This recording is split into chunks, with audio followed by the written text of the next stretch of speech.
Hello, everyone. Welcome back to the RV show. My name is Rohan. And my name is Vinay. So on Thursday, we had the final presidential debate of the year. It was actually quite good. It looks like the mute buttons worked. Anyways, the debate was jammed with a lot of information as candidates went back and forth on various important issues, including the handling of the coronavirus pandemic, healthcare, immigration, and racism in America. Let's just get straight into the analysis, Rohan. Who do you think won the debate? Well, to me, I think this debate was like a pretty clear win for Joe Biden.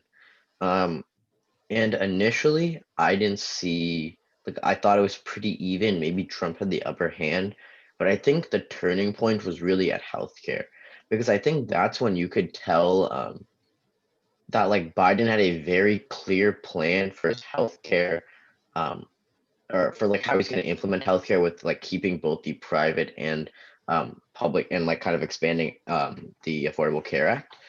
I Mhm. think Trump, the problem with like his response to the healthcare questions was that Trump doesn't really actually have a plan. And he's been saying for years and years, like, I have this plan, Obamacare is bad, stuff like that, Mhm. but he's never said like what his plan is. He just spent the entire time saying like there's this really small thing in Obamacare that's pretty bad and we got rid of it, which is good, right? Yeah. So Trump didn't really go into specifics, but Biden, like you could tell he had a very clear plan. Um, and I think Biden did also a very good job of like defending his claims because Trump keeps on pushing this narrative that like Biden is socialist, he Mhm. believes in like Medicare for all, like eliminate the private health industry.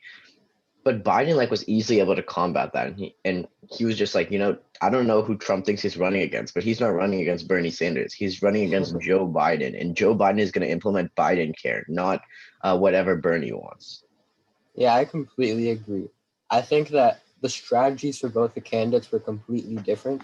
For Biden, it was still more of getting out his own platform and educating the American public about what he wants.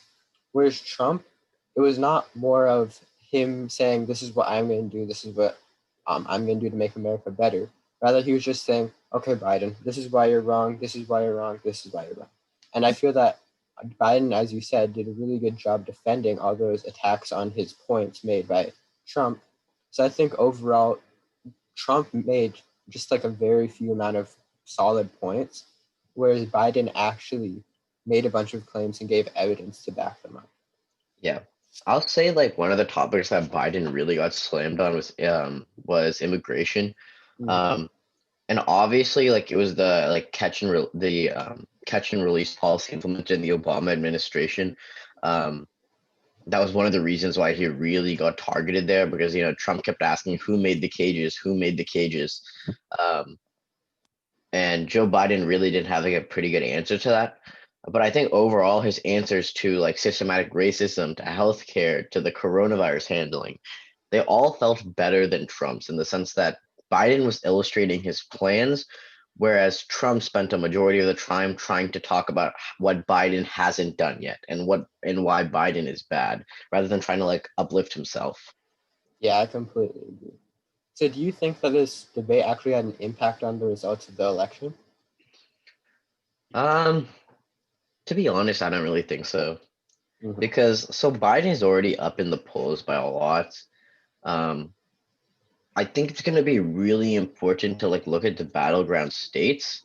Um, Even then, I watched this video. I forgot the source, but they planned out the election in a way that like Joe Biden gets some of the states like Michigan, and then Trump gets like almost all the rest of the battleground states that are there, like even the Midwest states, like Arizona, Georgia. He gets all those states. Trump is Mm-hmm. still projected to lose Wow. because Biden is really taking a lead in a lot of different places where specifically like youth voters have been empowered to vote early, a lot more than last year, which is why Mm-hmm. like states that are predominantly that are like usually gone Democrat. Republican states like Arizona, states like Georgia could now actually go Democrat. Specifically Georgia, this is like going to be a rare occurrence because they continuously go Republican. But Mhm. this like there's been a movement of black voters who like found like a new identity in voting, and it's very possible that the state can go to Biden this year, which would be really interesting to see. I think because Biden won the debate, it didn't do anything really much to change like the results of the election. Um, if Trump was going to win before this debate, I think Trump was going to win after this debate. If Biden was going to win before, Biden is going to win after. Um, I think, yeah. Oh, What do you I think? I kind of have a slightly different view on it because I think that Trump didn't do anything to attract or detract voters, like you said. If he was going to lose before this election, he's likely to stay losing and probably by a similar margin. But I think as for Biden, I think that he attracted some voters, maybe some of those youth voters who might have been on the cusp of saying, maybe I'm not going to vote, or maybe I'll vote for maybe some independent candidate. I'm not sure if that would actually have a result on the actual election result. I mean, I don't think that would have a tangible impact, but I think if it's a really close election, then I think this debate could be the key that pushed Biden forward to actually winning this election. Right.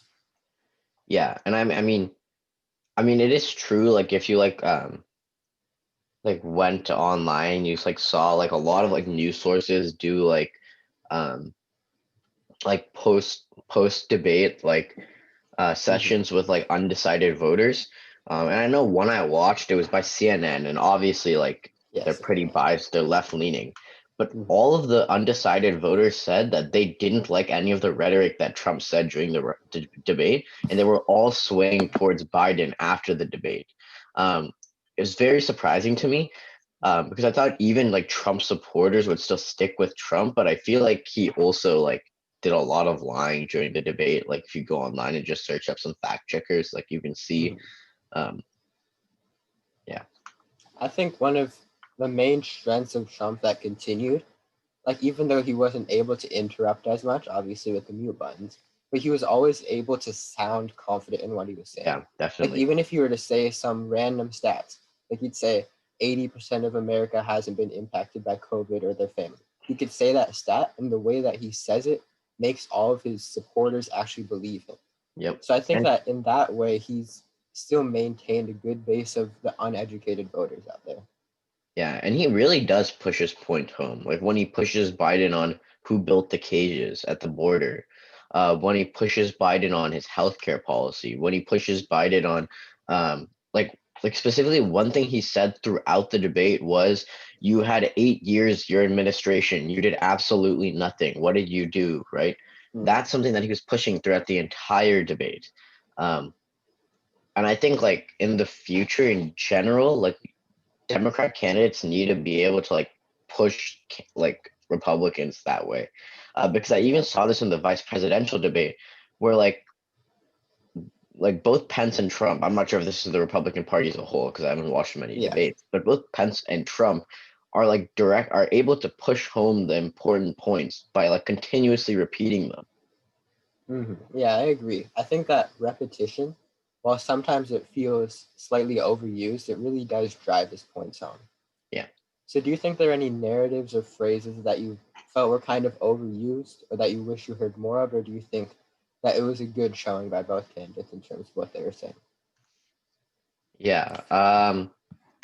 So I guess like first, I think there's a lot of repetition on one side. I think Biden looked pretty bad because he said "come on" like the whole debate, and I'm Yeah. not sure like how Biden says, like he says like come on, man," like throughout the debate, and I don't know, it doesn't seem like he's that confident when he says it, and Mhm. yeah, right. So that's one.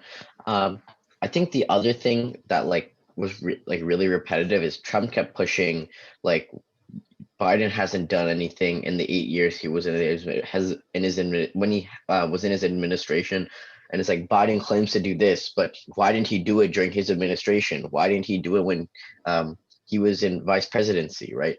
Mhm. So that was something that like felt overused by Trump. what I wish I heard more of from Trump specifically is more like specific facts, not like vague details about why he's better. Mhm. And from Biden, I wish I just saw a little bit more confidence in his statements, um, and like him being able to say like and him being able to like push Trump on specific things that Trump hasn't done. Because I wish like Mhm. Trump says like, oh, Biden hasn't done anything, and I wish Biden would just say, well, Well, you haven't done you can't tell me what that I haven't done anything until you release your tax returns and you get us that wall that you promised, and you do all of this and that, all the things that you never did, right? Mhm. Um, and so like I think like there's like a lot of things that Biden could have pushed Trump on. Yeah, I don't think that the phrase like when Trump kept on reminding Biden, "What have you done in your 8 years as vice president?" I don't think that was overused. I just think that that repetition was actually quite important to Trump pushing his points. I think, on the contrary, I kind of wish that Biden would attack more on what Trump hasn't done. Because Trump keeps on making these false promises. Okay, we're going to build the wall. And then there's not even much progress on that. So actually, Biden needs to use that kind of phrase more, saying, in your 4 years, what did you actually do? Yeah. Um, Yeah, I mean, I agree with that. I think like there's a lot of things that Trump hasn't done that Biden definitely does need to like Biden needs to like push on him Mhm. because Yeah. Trump has promised a lot of things and has not followed through on a lot of them. If you simply go and look at his campaign promises, like Yeah. there are a lot of things that he hasn't marked off. And yeah, I mean, it's going to be pretty Yeah. interesting to see how that progresses. Cool. I think we've discussed this election pretty well. It's probably time that we move on to our W segment. And uh, for all the people who don't remember what the W is, essentially what we're doing is we're taking weird, wacky stories from all around the world, and we're going to tell you them right now just for fun. And Vinay, who's with me right now, is going to give you various different adjectives that start with the letter W to describe each story on a range from weird and wacky to wonderful. Yeah. Cool. All right.